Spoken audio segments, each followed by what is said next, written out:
거지 근성이 어디 쉽게 바뀌겠어. 노가다꾼한테 이런 비싼 걸 신겨. 분수를 알아야지, 분수를.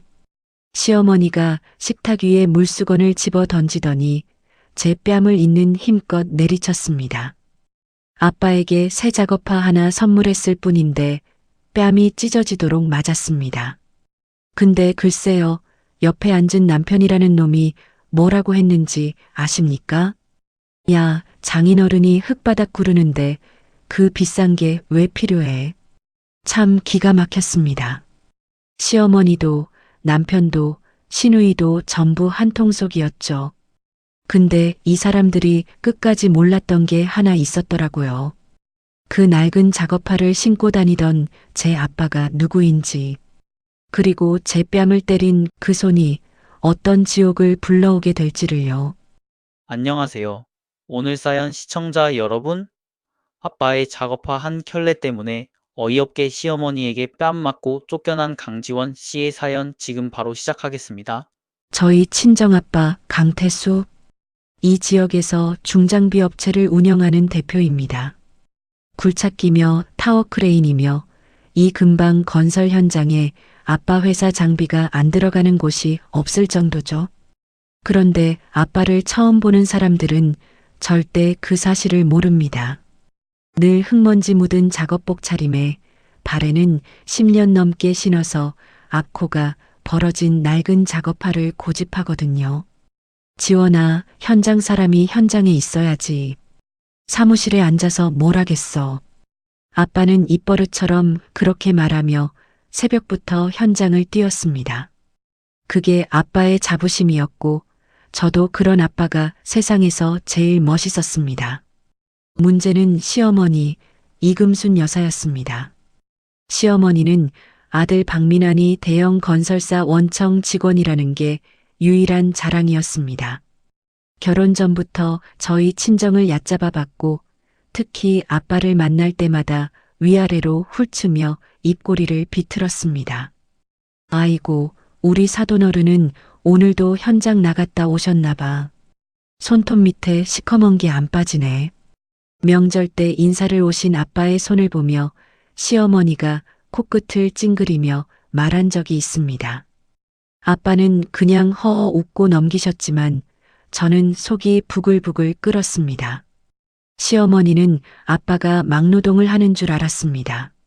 아니, 알려고 하지도 않았습니다.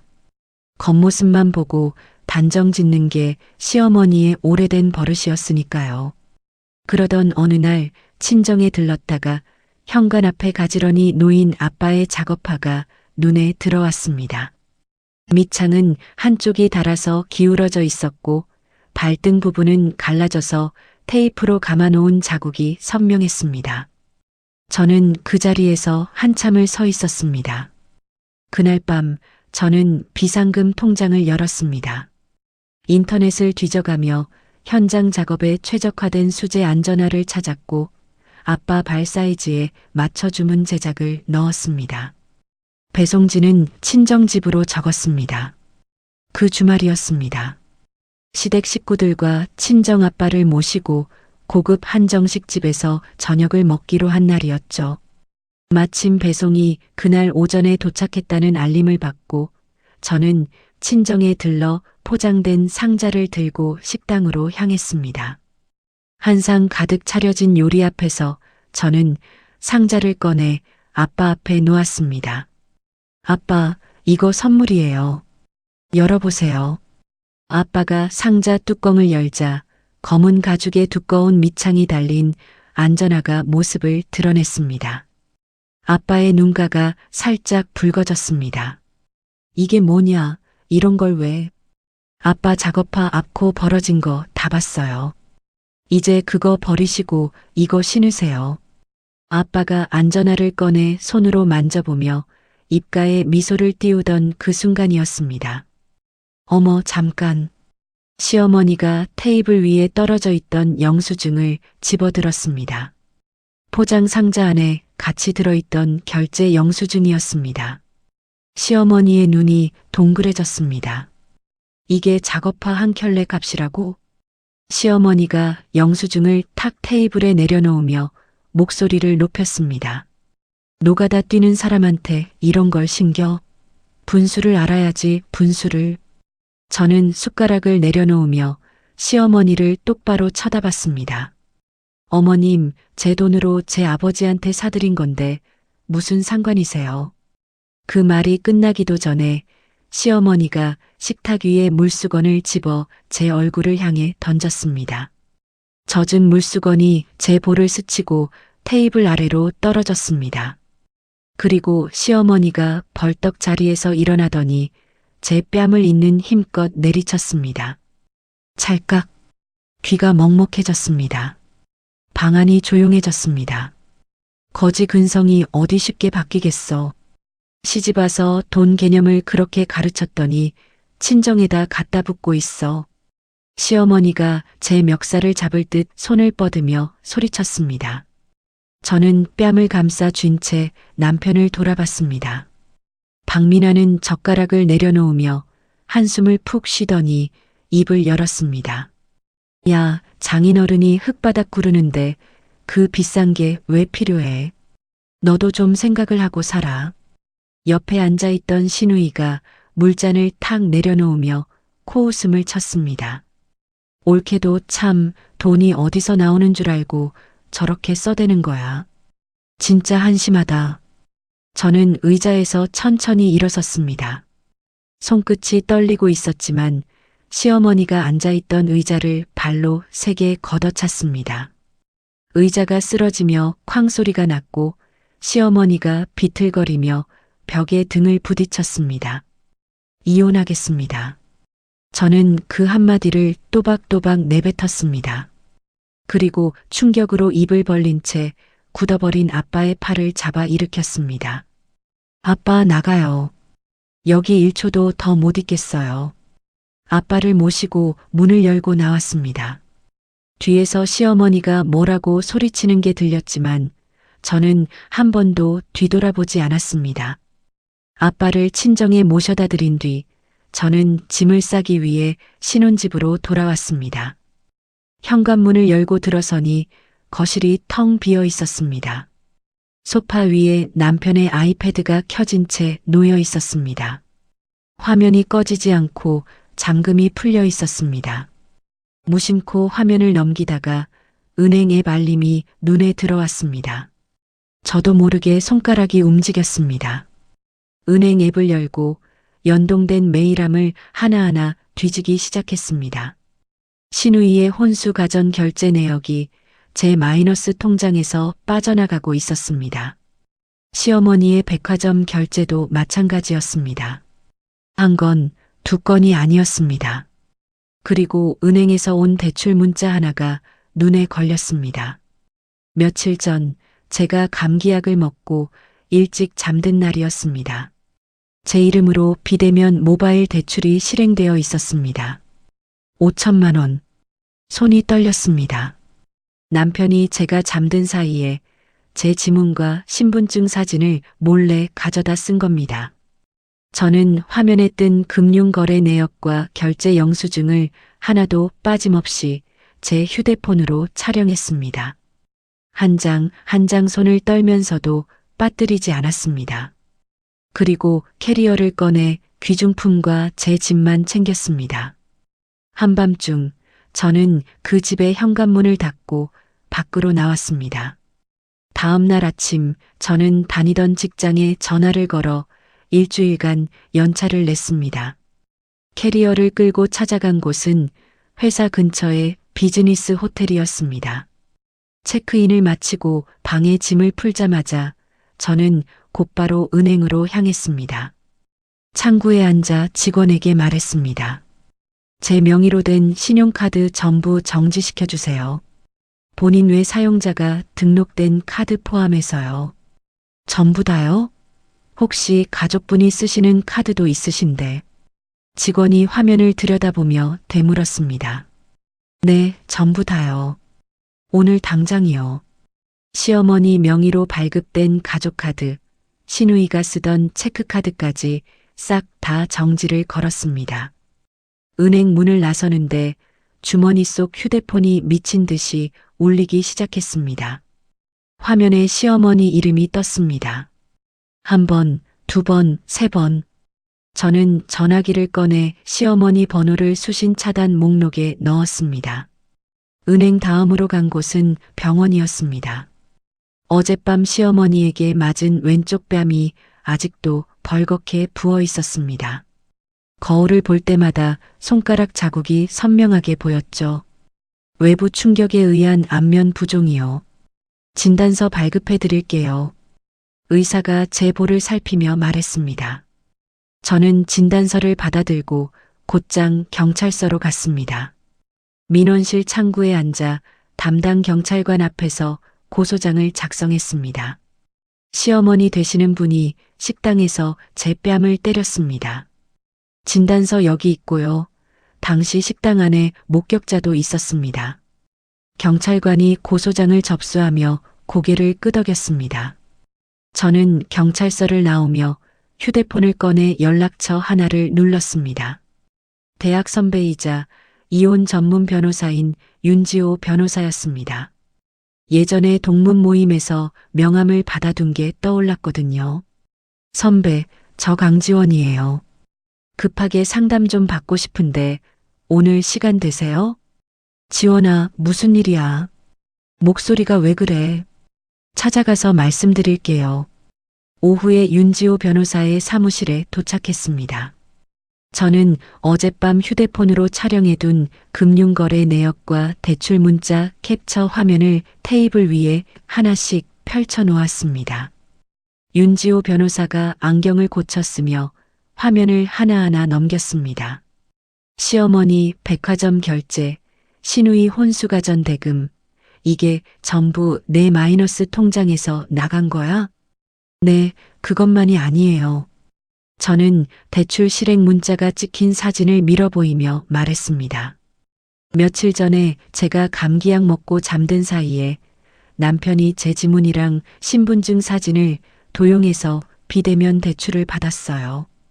5천만 원이요. 윤지호 변호사가 화면을 들여다보다가 안경 너머로 저를 올려다봤습니다. 입술을 꾹 다물더니 볼펜을 탁 테이블에 내려놓았습니다. 지원아, 이건 단순 이혼이 아니야. 남편이 내 명의를 도용해서 대출을 받은 거면 완전한 사기지. 알아요. 그래서 선배한테 온 거예요. 윤지호 변호사가 의자를 당겨 앉으며 목소리를 낮췄습니다.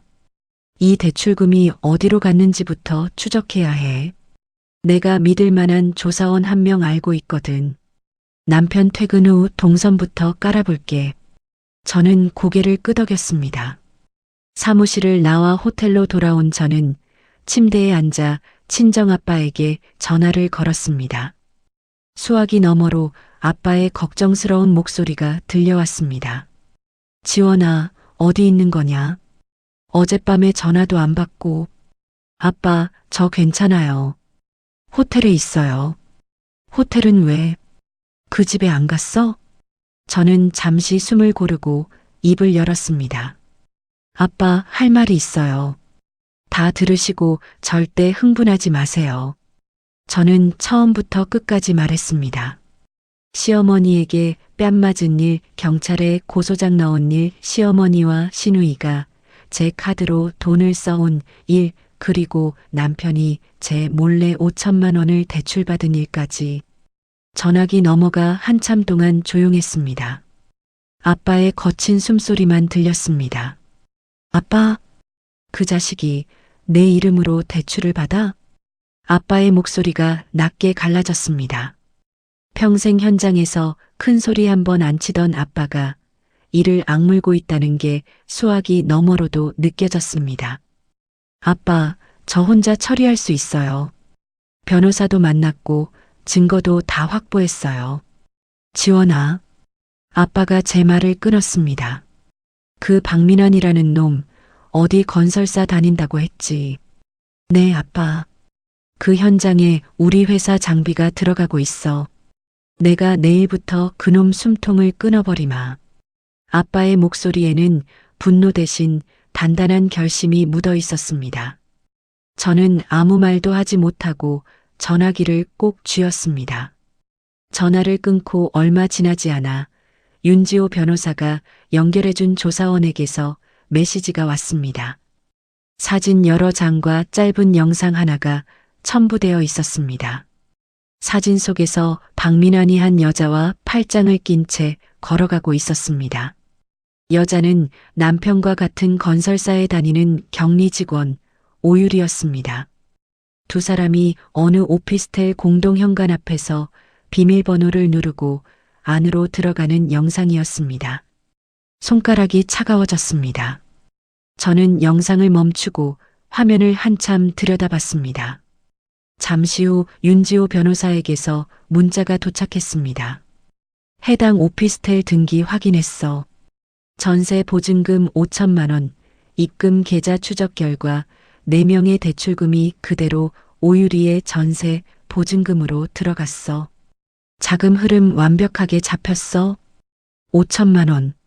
남편이 제가 잠든 사이에 제 이름으로 몰래 빌린 그 돈이 다른 여자가 사는 집의 보증금이 된 겁니다. 저는 휴대폰을 내려놓고 호텔 창밖을 바라봤습니다. 눈물은 나오지 않았습니다. 대신 손이 멈출 수 없을 만큼 떨렸습니다. 저는 다시 휴대폰을 들어 윤지호 변호사에게 답장을 보냈습니다. 선배, 내일 바로 이혼 소장이랑 상간녀 소송 동시에 접수해 주세요. 확실하게 끝내겠습니다. 전송 버튼을 누르고 나서 저는 오랜만에 깊게 숨을 내쉬었습니다. 이틀이 지났습니다. 아침부터 제 휴대폰에 모르는 번호로 전화가 쏟아졌습니다. 공중전화, 처음 보는 핸드폰 번호, 심지어 동네 세탁소 번호까지. 시어머니였습니다. 제가 번호를 차단하니까 닥치는 대로 다른 전화기를 붙잡고 전화를 돌리고 있었던 겁니다. 받지 않은 전화가 수십 통이 쌓이자 음성 메시지가 하나둘 남기 시작했습니다. 지원아, 나야 어머니야. 전화 좀 받아. 카드가 갑자기 안 되는데 이게 뭔 일이야. 내가 뭘 잘못한 건지 내가 하나하나 알려줄 테니까 전화 좀 해. 처음에는 따지는 투였습니다. 야, 강지원. 네가 감히 어머니 카드를 끊어? 당장 전화 안 하면 두고 봐. 점점 목소리가 날카로워졌습니다. 지원아, 어머니가 좀 심했다. 그래, 내가 손을 댄 건 잘못이야. 그러니까 제발 전화 좀.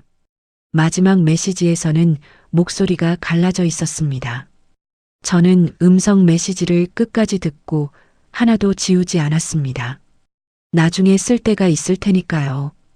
그 시각 제 휴대폰에 아빠에게서 짧은 문자가 왔습니다. 장비 전부 빼라고 통보했다. 오늘부터 한 대도 안 넣는다. 남편 박민환이 현장 관리직으로 있는 대형 신축 공사 현장. 그 현장에 굴착기와 타워 크레인을 대고 있던 하청업체가 바로 아빠의 회사였습니다. 아빠가 장비 투입을 전면 중단시킨 겁니다. 아빠는 박민환이 소속된 본부의 본부장에게 직접 전화를 걸었다고 합니다. 본부장님, 강태수입니다. 오늘부로 그 현장에 우리 장비 한 대도 안 들어갑니다.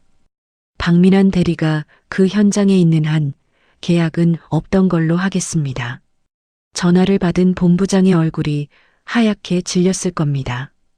이 지역에서 강태수 대표의 중장비 없이 돌아가는 대형 현장은 없으니까요. 장비가 멈추면 공사가 멈추고 공사가 멈추면 하루에 수천만 원씩 손해가 쌓입니다. 본부장이 박민환을 즉시 호출했다는 이야기를 나중에 전해 들었습니다. 박 대리, 당장 올라와.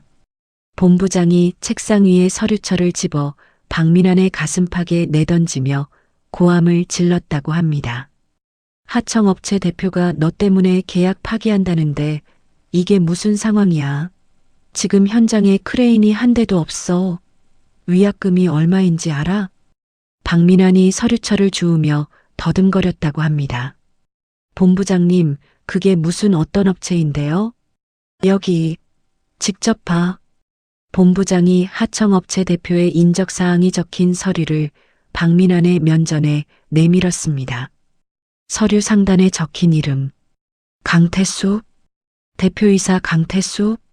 박민환의 다리가 풀렸다고 합니다. 평소 현장 작업복에 낡은 작업화를 신고 다니던 장인어른. 시어머니가 노가다꾼이라 멸시하고 본인도 흙바닥 구르는 사람이라 깔봤던 그 사람이 이 지역 최대 중장비 업체의 대표였던 겁니다. 박민환은 부랴부랴 아빠의 현장 사무실로 달려갔다고 합니다. 사무실 앞에서 무릎을 꿇고 바닥에 이마를 박으며 매달렸다고 하죠. 장인어른, 제가 잘못했습니다. 한 번만 봐주십시오. 제발 장비만 다시 넣어주시면 뭐든지 하겠습니다. 아빠는 의자에서 일어나지도 않았습니다. 대신 사무실 밖에 서 있던 보안 요원 2명을 불렀습니다. 이 사람 내보내. 보안 요원들이 박민환의 양팔을 잡아 끌었습니다. 박민환이 발버둥을 치며 소리쳤지만 보안 요원들은 아무 말 없이 박민환을 사무실 밖 공사장 진흙탕 바닥 위에 내동댕이 쳤다고 합니다. 양복 바지에 진흙이 잔뜩 묻은 채 주저앉아 있는 박민환의 꼴을 현장 인부 수십 명이 지켜봤습니다. 이 소식은 금방 시어머니 귀에도 들어갔습니다. 사돈이 현장 막노동꾼이 아니라 이 지역에서 손꼽히는 중장비 업체 대표였다는 사실을, 아들이 그 앞에서 진흙탕에 나뒹굴었다는 사실을, 시어머니의 얼굴이 사색이 됐을 겁니다. 그날 저녁 저는 윤지호 변호사의 사무실에서 소송 서류를 검토하고 있었습니다. 건물 1층 로비에서 소란이 일었습니다. 경비원과 신랑이 하는 목소리가 들려서 내려가 보니 시어머니가 로비 한가운데에 서 있었습니다. 저를 발견한 시어머니가 그 자리에서 무릎을 꿇었습니다. 눈물 콧물이 범벅이 된 얼굴로 두 손을 비비며 매달렸습니다. 지원아, 어머니가 잘못했다. 제발 한 번만 받아오. 내가 눈이 멀었지. 내가 사람을 잘못 봤어. 제발. 저는 시어머니 앞에 서서 가방 안에 서류 봉투를 꺼냈습니다. 봉투에서 사진 한 장을 빼 시어머니의 무릎 앞에 던졌습니다. 오유리. 박민환과 팔짱을 끼고 오피스텔로 들어가는 사진이었습니다. 그 위에 오피스텔 전세 보증금 이체 내역서를 겹쳐 놓았습니다. 어머님, 아들이 제 이름으로 몰래 대출받은 5천만 원이 이 여자 집 보증금으로 들어갔어요. 이게 어머님이 기른 아들이에요. 시어머니가 사진을 집어들고 눈을 크게 떴습니다. 입이 벌어진 채 아무 소리도 내지 못했습니다. 내일까지 제 통장에서 뺏은 돈 전부 채워 넣으세요. 신우이 혼수 가정가, 어머님 백화점 결제 금액 전부요. 하루라도 넘기면 그날로 경찰에 넘기겠습니다. 저는 그 말을 마치고 돌아섰습니다. 뒤에서 시어머니가 제 이름을 부르며 바닥을 치는 소리가 로비에 울려 퍼졌지만 저는 멈추지 않고 엘리베이터에 올라탔습니다. 다음 날 오후 윤지호 변호사가 가정법원에 이혼 소장을 접수했습니다. 박민환과 상간녀 오유리를 상대로 한 거액의 위자료 청구도 함께 넣었습니다. 같은 날 윤지호 변호사는 법원에서 결정을 받아 남편의 회사 급여를 묶어버렸습니다. 시어머니가 살고 있는 아파트의 전세 보증금도 함께 묶었습니다. 돈을 빼돌리거나 숨기지 못하게 꽁꽁 잡아둔 겁니다. 거기서 끝이 아니었습니다. 윤지호 변호사는 남편의 불륜 사실과 제 명의를 도용한 대출 정황을 적은 경고장을 남편 회사의 인사팀과 감사팀에 동시에 보냈습니다. 지원아, 경고장 발송 완료했어. 이제 박민환이 회사에서 버티기 힘들 거야. 윤지호 변호사가 사무실에서 전화로 알려왔습니다. 감사합니다, 선배. 고맙긴. 증거가 이렇게 깔끔한데 내가 할 일이 뭐 있어. 내가 다 해놓은 거지. 경고장이 도착한 건설사 인사팀은 난리가 났습니다. 사내 직원의 명의 도용대출 사기 정황이 적힌 문서가 인사팀장 책상 위에 올라간 겁니다. 인사팀장이 즉시 긴급징계위원회 소집을 지시했고 그날 오후 박민아는 현장 업무에서 빠지라는 통보를 받았습니다. 박 대리 징계위 결과 나올 때까지 자택 대기야. 내일부터 출근하지 마. 인사팀장이 박민환의 사원증을 회수하며 말했다고 합니다. 박민환이 두 손으로 책상을 짚으며 따졌다고 하죠. 팀장님, 이건 사적인 문제입니다. 회사하고는 상관없는 일이에요. 상관없어? 회사 이름으로 된 격리 직원이랑 불륜이 터졌는데 상관이 없다고? 감사팀에서도 이미 움직이고 있어. 조용히 나가. 박민아는 사원증도 없이 회사 정문을 나서야 했습니다. 상간녀 오유리도 무사하지 못했습니다. 회사 안에 불륜 소문이 퍼지고 소장이 오유리 앞으로 송달되자 직원들의 시선이 쏟아졌습니다. 오유리는 그 시선을 견디지 못하고 무단결근을 시작했습니다. 전화도 받지 않고 자취를 감춰버렸습니다. 그날 밤이었습니다. 호텔 방에서 소송 자료를 정리하고 있는데 복도에서 쿵쿵 문을 두드리는 소리가 들렸습니다. 지원아, 나야, 문 열어. 박민환이었습니다.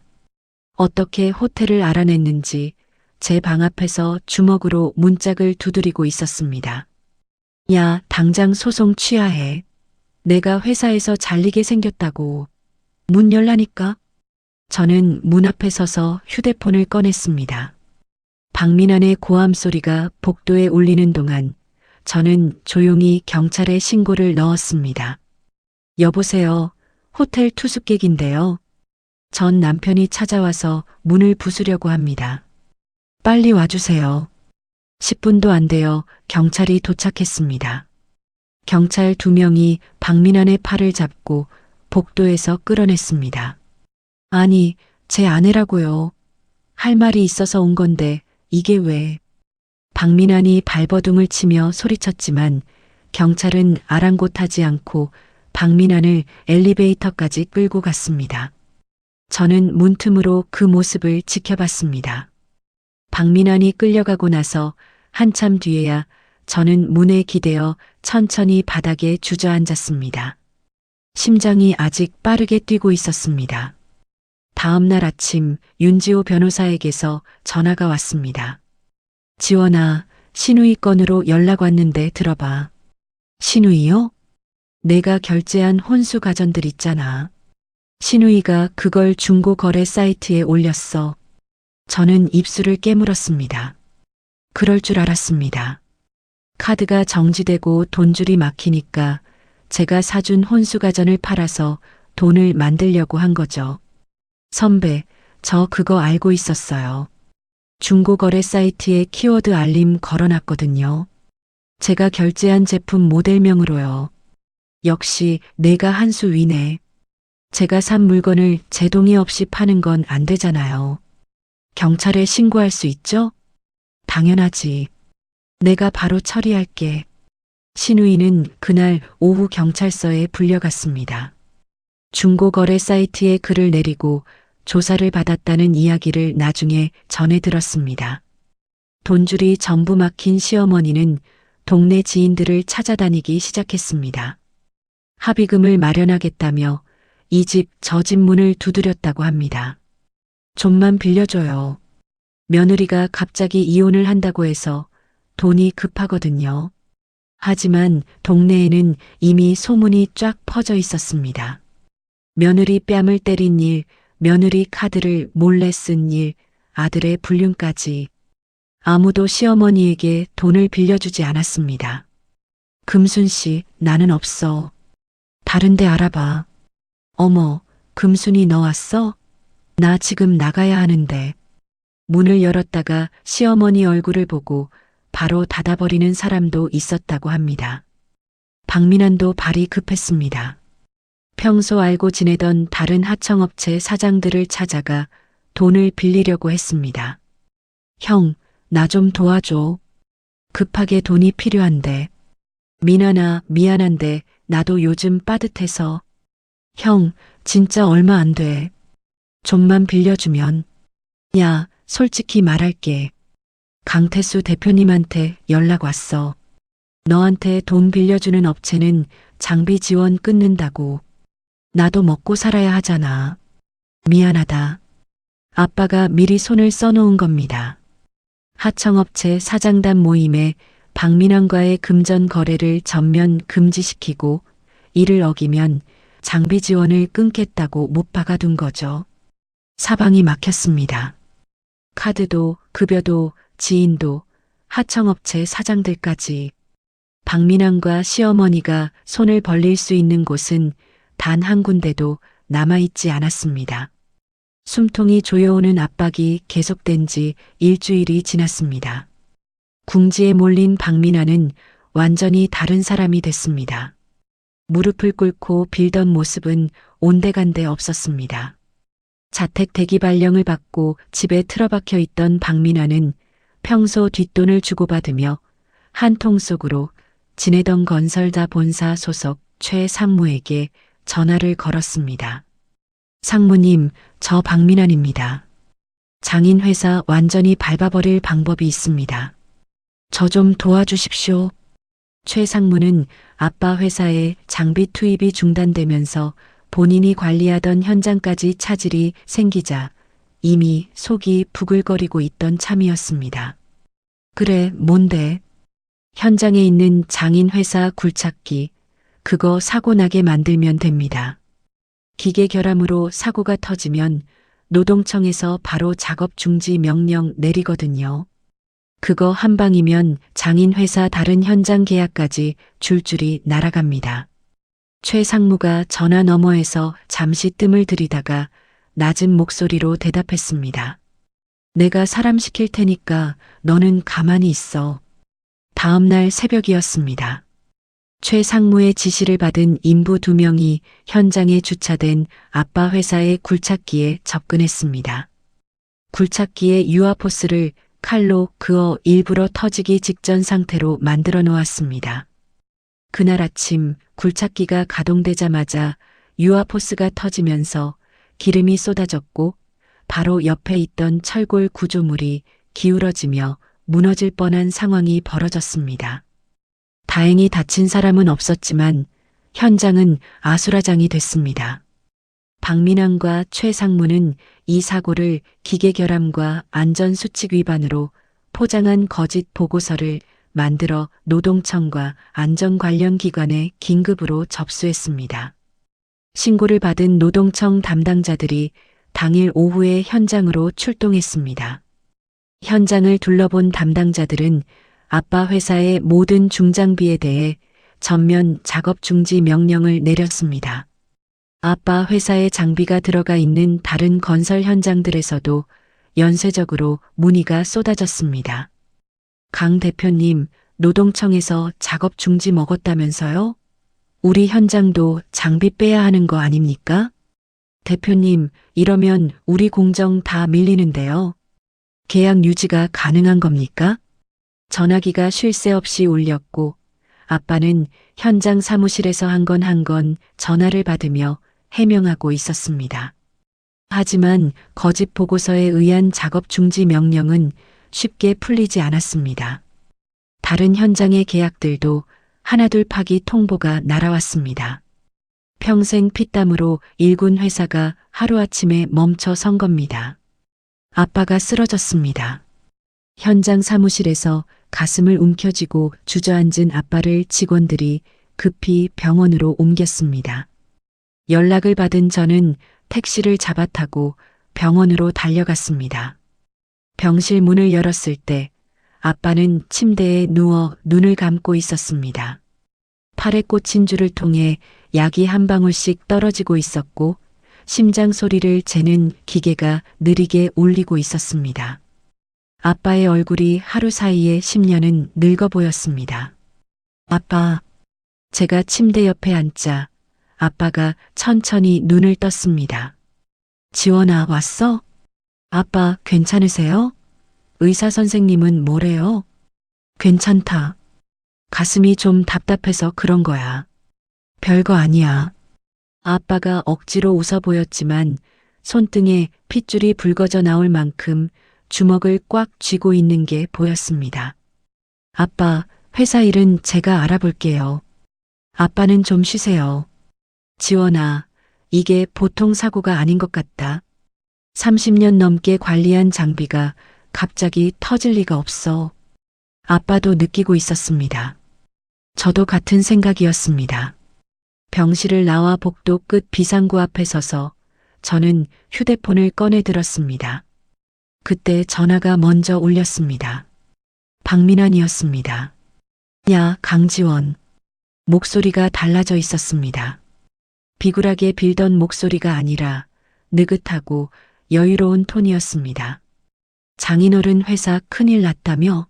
노동청에서 장비 전부 묶었다고 하던데 이거 풀리려면 한참 걸릴걸? 뭐가 하고 싶은 말이야? 간단해. 이혼 소송 취하하고 우리 어머니한테 위자료 명목으로 현금 5억 줘. 그러면 나도 여기서 멈출게. 저는 이를 악물었습니다. 안 그러면? 안 그러면? 장인어른 회사 완전히 끝장내버릴 거야. 본사의 최 상무님이 뒤를 봐주고 계시거든. 하청업체 주제에 발버둥 치지 마. 내일까지 입금해.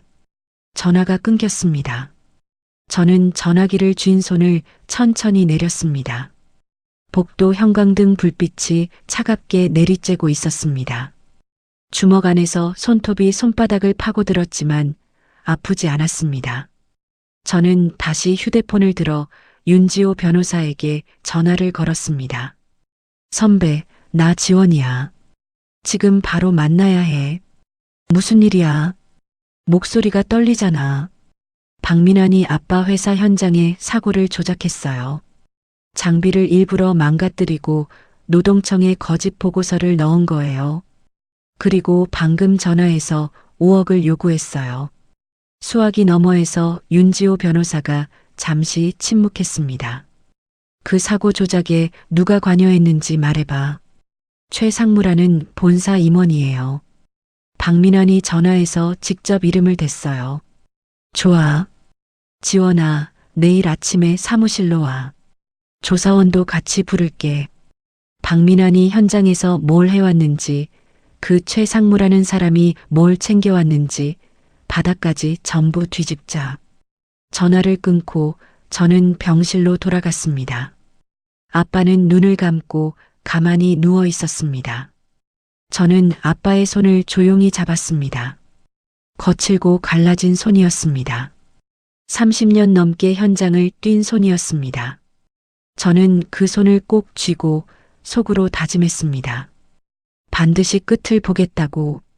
박민환의 협박 전화가 있은 지 이틀 뒤, 저는 윤지호 변호사의 사무실에 앉아 있었습니다. 조사원도 함께였습니다. 테이블 위에 서류 뭉치가 수북이 쌓여 있었습니다. 지원아, 찾았어. 윤지호 변호사가 서류 한 장을 뽑아 제 앞에 밀었습니다. 박민환이 현장에서 매달 올린 일당 지금 내역이야. 여기 보여? 이름이 20개가 넘는데 이 사람들 절반 이상이 현장에 출근한 적이 없어. 조사원이 옆에서 노트북 화면을 돌려 보여주며 말했습니다. 제가 이 명단에 있는 사람들 주소를 하나하나 다 확인했습니다. 이미 폐업한 식당 주소, 빈 공터 주소, 심지어 주민등록이 말소된 사람 이름도 있어요. 전부 가짜입니다. 존재하지 않는 사람들한테 일당을 지급한 걸로 처리하고 그 돈을 빼돌린 겁니다. 저는 서류를 한 장씩 넘기며 눈으로 따라갔습니다. 가짜 이름, 가짜 주소, 가짜 출근 기록. 한 달에 수백만 원씩 수년간 빠져나간 돈이었습니다. 이것만이 아니야. 윤지호 변호사가 다른 서류 뭉치를 꺼냈습니다. 박민환이 현장 자재를 구매한 내역인데 납품업체 이름이 좀 이상해서 파봤거든. 어떤 업체인데요? 오유리 사촌 오빠 명의로 된 조그만 철물점이야. 간판만 걸려 있고 실제로 영업은 거의 안 하는 곳이지. 근데 여기로 자재 대금이 수십 배 부풀려서 결제가 나갔어. 조사원이 화면을 넘기며 설명을 이었습니다. 예를 들면 시중가 50만 원짜리 자재를 500만 원에 결제한 겁니다. 그리고 그 차액을 현금으로 돌려받았어요. 전형적인 수법이죠. 저는 서류에서 눈을 떼지 못했습니다. 박민환이 회사 돈을 빼먹기 위해 상간녀 오유리의 친척까지 끌어들여 짜놓은 판이었습니다. 선배, 최상무 쪽은요? 윤지호 변호사가 안경을 벗으며 고개를 끄덕였습니다. 그것도 나왔어. 박민환이 빼돌린 돈 중 일부가 매달 정기적으로 한 계좌에 입금됐는데 그 계좌가 최상무 천안명이야. 매달이요? 매달 15일 같은 금액이 찍혀. 이건 뇌물이야, 지원아. 최상무가 박민환의 비리를 눈감아주는 대가로 돈을 받아온 거지. 조사원이 출력해온 계좌 이체 내역을 테이블 위에 펼쳤습니다. 날짜, 금액, 입금자명이 줄줄이 나열되어 있었습니다. 빠져나간 돈의 흐름이 한눈에 보였습니다. 저는 한참 동안 그 서류들을 들여다봤습니다. 그리고 고개를 들어 윤지호 변호사를 바라봤습니다. 선배, 이 자료 전부 건설사 본사 감사팀에 보내주세요. 그리고 경찰 쪽에도요. 감사팀은 내가 오늘 중으로 발송할게. 경찰은 내가 직접 수사과장 만나서 브리핑하는 게 빠를 거야. 부탁드립니다. 저는 그날 밤 호텔방에서 조사원이 넘겨준 모든 자료를 파일로 정리했습니다. 가짜 인부 명단, 부풀린 자재 대금 내역, 최상무 처남 계좌로의 이체 기록, 빠뜨린 것이 없는지 3번을 확인하고 건설사 본사 감사팀 담당자 앞으로 직접 보냈습니다. 다음 날 아침이었습니다. 건설사 감사팀 직원 4명이 박민환의 소속 본부 사무실에 들이닥쳤습니다. 동시에 최상무의 사무실 문도 열렸습니다. 감사팀은 사내 메신저 기록과 결제 시스템을 샅샅이 뒤지기 시작했습니다. 컴퓨터 하드를 통째로 복사하고 서랍 속 서류까지 전부 가져갔습니다. 감사팀의 압박이 거세지자 먼저 무너진 건 오유리였습니다. 오유리는 잠적해 있던 곳에서 감사팀의 연락을 받고 본사에 출두했습니다. 조사실에 앉은 오유리는 처음에 아무것도 모른다고 버텼지만 감사팀이 철물점 자재 대금 내역을 내밀자 얼굴이 하얗게 질렸습니다.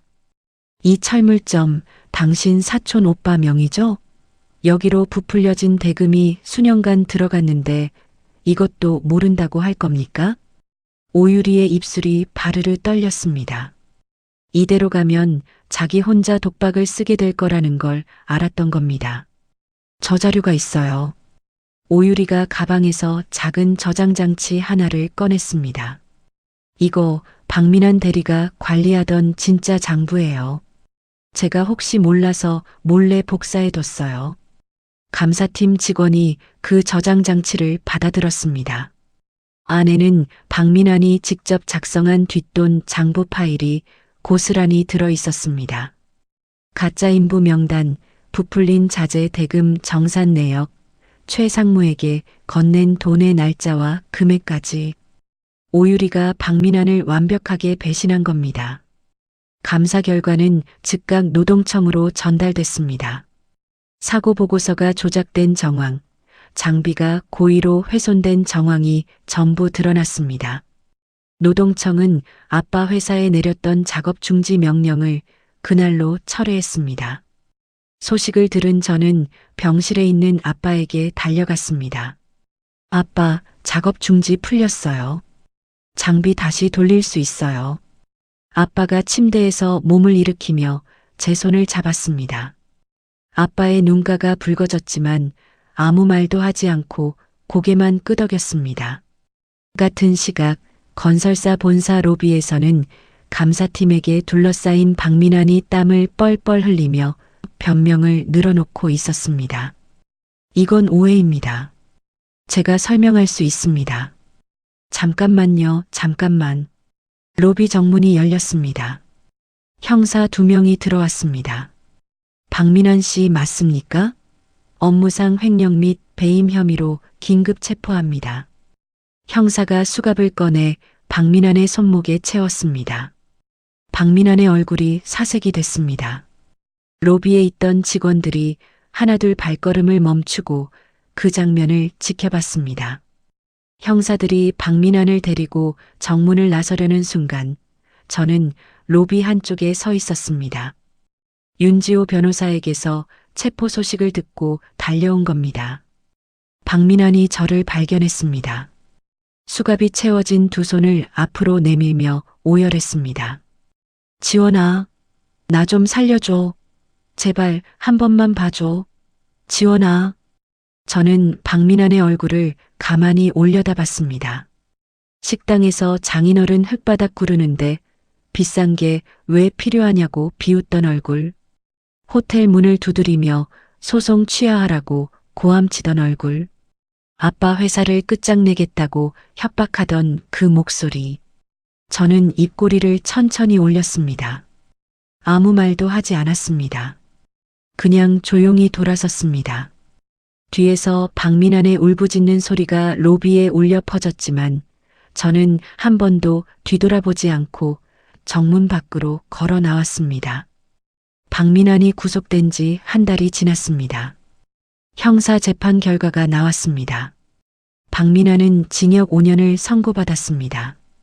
빼돌린 돈은 한 푼도 빠짐없이 전액 추징당했습니다. 파란색 수의를 입은 채 법정에서 끌려나가는 박민환의 뒷모습을 저는 방청석에 앉아 지켜봤습니다. 아무런 감정도 들지 않았습니다. 가정법원의 이혼 판결도 나왔습니다. 남편의 불륜과 시어머니의 폭행이 전부 인정됐습니다. 재판부는 제게 최고액의 위자료를 지급하라는 판결을 내렸습니다. 저는 그 판결문을 근거로 미리 묶어두었던 돈을 회수하기 시작했습니다. 시어머니가 살던 아파트의 전세 보증금을 가져왔습니다. 오유리의 오피스텔 보증금도 가져왔습니다. 제 이름으로 몰래 받아낸 5천만 원 대출금을 전부 갚았고 시어머니와 시누이가 제 카드로 써댄 돈까지 빠짐없이 돌려받았습니다. 하루아침에 전세금을 빼앗긴 시어머니와 시누이는 갈 곳이 없어졌습니다. 보증금이 필요 없는 낡은 고시원 방 하나를 겨우 구해 들어갔다는 소식을 나중에 전해 들었습니다. 한평 남짓한 방에 이불 하나 깔면 꽉 차는 그런 곳이었다고 합니다. 오유리는 회사에서 해고당했습니다. 제가 청구한 위자료와 각종 배상금이 오유리 앞으로 쏟아졌습니다. 낮에는 아무도 오유리를 써주지 않았습니다. 결국 오유리는 밤에 유흥업소 주방에서 설거지를 하며 빚을 갚아나가고 있다는 이야기가 들려왔습니다. 시어머니도 마찬가지였습니다. 아들 면회를 가려면 교통비가 필요했고 면회 때 넣어줄 돈도 필요했습니다. 시어머니는 식당 일자리를 구하러 여기저기 돌아다녔습니다. 저 일 좀 시켜주세요. 주방이든 홀이든 뭐든 할게요. 하지만 어디를 가든 오래 버티지 못했습니다. 설거지를 시키면 더럽다고 투덜거렸고 홀에 나가면 손님한테 대꾸를 했습니다. 아줌마, 여기 반찬 좀 더 주세요. 눈앞에 있잖아요. 직접 좀 갖다 드세요. 사장이 시어머니를 불러 세웠습니다. 이금순 씨, 손님한테 그게 무슨 말버릇이야. 내일부터 안 나와도 돼. 한 곳에서 쫓겨나면 또 다른 곳을 찾아가고 거기서도 쫓겨나기를 반복했습니다. 그렇게 서너 군데를 전전하다가 시어머니가 마지막으로 취직한 곳이 있었습니다. 건설 현장의 한바집이었습니다. 시어머니가 평소 천것들이라고 멸시하던 바로 그 현장 노동자들에게 밥을 해주는 곳이었습니다. 새벽 5시에 일어나 밥을 짓고 국을 끓이고 수십 명분의 식판을 차리는 일이었습니다. 점심이 끝나면 산더미처럼 쌓인 식판을 닦아야 했습니다. 잔반통을 들어 옮기고 기름때가 낀 싱크대를 문질러 닦고 바닥에 엎질러진 국물을 걸레로 쓸어야 했습니다. 시어머니의 손은 금세 갈라지고 부르텄습니다. 관절이 시큰거려서 고무장갑을 낀 손으로 허리를 짚는 날이 많아졌습니다. 그날도 시어머니는 점심 뒤처리를 하고 있었습니다. 인부들이 먹고 간 식판을 싱크대에 쌓아놓고 고무장갑을 낀 채 수세미로 하나씩 문지르고 있었습니다. 허리가 끊어질 듯 아팠지만 여기서마저 쫓겨나면 진짜 갈 데가 없었습니다. 그때 주방 입구에 누군가의 발걸음 소리가 멈춰섰습니다. 시어머니가 고개를 돌렸습니다. 주방 문 앞에 한 남자가 서 있었습니다. 작업복 차림에 발에는 검은 가죽의 두꺼운 안전화를 신고 있었습니다. 새 것처럼 깨끗한 그 안전화. 강태수 대표였습니다. 시어머니의 손에서 수세미가 떨어졌습니다. 아빠는 아무 말도 하지 않았습니다. 고무장갑을 끼고 싱크대 앞에 서 있는 시어머니를 위해서 아래로 천천히 내려다보기만 했습니다. 시어머니의 시선이 아빠의 발끝으로 내려갔습니다. 검은 가죽 안전화. 제가 아빠에게 선물한 바로 그 안전화였습니다. 식당에서 영수증을 보고 분수를 모른다며 제 뺨을 때렸던 그날의 안전화. 시어머니의 입술이 파르르 떨렸습니다. 아빠의 낡은 작업화를 보며 노가다꾼이라 비웃던 기억이, 막노동하는 주제에 분수를 모른다고 조롱하던 기억이, 거지간성이 어디 가겠냐며 제 뺨을 후려치던 기억이 한꺼번에 밀려왔을 겁니다. 그리고 지금 시어머니 자신이 서 있는 곳, 흙먼지 날리는 건설 현장, 잔반이 쌓인 싱크대, 고무장갑을 낀 부르튼 손, 시어머니가 천것들이라 멸시하던 바로 그 자리에 시어머니 본인이 서 있었습니다. 시어머니의 무릎이 꺾였습니다. 고무장갑을 낀 채 주방 바닥에 주저앉았습니다. 입에서 울음이 터져 나왔습니다. 내가 사람을 잘못 봤어. 내가 미쳤지. 아빠는 여전히 아무 말도 하지 않았습니다. 시어머니를 한참 내려다보다가 조용히 몸을 돌려 주방 밖으로 걸어 나갔습니다. 검은 안전화가 콘크리트 바닥을 또각또각 밟으며 멀어졌습니다. 주방 안에는 시어머니의 오열 소리만 남았습니다. 지옥 같았던 사건이 모두 정리된 이듬해 봄이었습니다. 아빠는 건강을 되찾았습니다. 병원에서 퇴원한 뒤 곧바로 현장으로 복귀한 아빠는 오히려 회사 규모를 더 키웠습니다. 작업 중지 명령이 풀린 뒤 밀렸던 공사들이 한꺼번에 재개되면서 아빠 회사의 장비 수요가 전보다 2배 가까이 늘었거든요. 그해 봄 아빠는 지역에서 가장 존경받는 중소기업인 표창을 받게 됐습니다. 시상식이 열리는 날 저는 아빠와 함께 행사장으로 향했습니다. 아빠는 양복을 입고 있었습니다. 평소 작업복만 고집하던 아빠가 양복을 꺼내 입은 건 정말 오랜만이었습니다. 넥타이를 매만지는 손이 어색해 보여서 제가 다가가 매듭을 고쳐 매드렸습니다. 아빠, 오늘은 좀 긴장되세요? 뭘 긴장해? 상 하나 받는 건데. 입으로는 그렇게 말하면서도 아빠가 연신 넥타이를 잡아당기는 게 보였습니다. 저는 아빠의 발끝을 내려다봤습니다. 양복 바지 아래로 보이는 검은 가죽 안전화. 제가 선물한 그 수제 안전화를 아빠가 신고 있었습니다. 흙먼지 하나 없이 깨끗하게 닦여 있었습니다. 아빠, 그 신발 신고 오셨네요. 이게 제일 편해서 그래. 아빠가 고개를 숙여 안전화를 내려다보며 멋쩍게 웃었습니다. 저도 따라 웃었습니다. 시상식장 무대 위에서 아빠가 표창패를 받아들었습니다. 객석에서 박수가 쏟아졌고 저는 앞줄에 앉아 두 손을 모아 힘껏 박수를 쳤습니다. 아빠가 무대 위에서 객석 쪽을 바라보며 살짝 고개를 숙였습니다. 그 눈이 저를 향하고 있었습니다. 시상식이 끝나고 한 달 뒤 저는 다니던 회사에 사직서를 냈습니다.